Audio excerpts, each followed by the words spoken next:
In this video, I will show you step by step how to schedule a meeting on Microsoft Teams in a quick and professional way.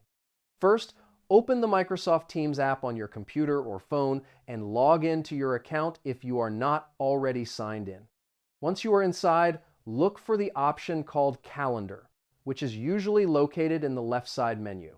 Next, click the New Meeting button, usually found at the top of the page.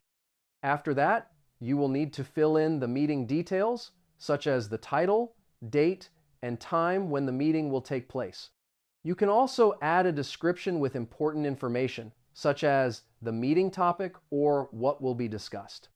Below that, you will see a field where you can add participants. Type the name or email of the people you want to invite to the meeting.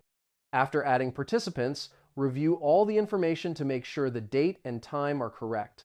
When everything is ready, click the Save button to schedule the meeting.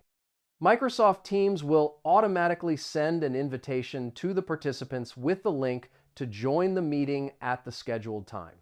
And that's it. Now you know how to schedule a meeting on Microsoft Teams. Save this video so you can check it again later if needed.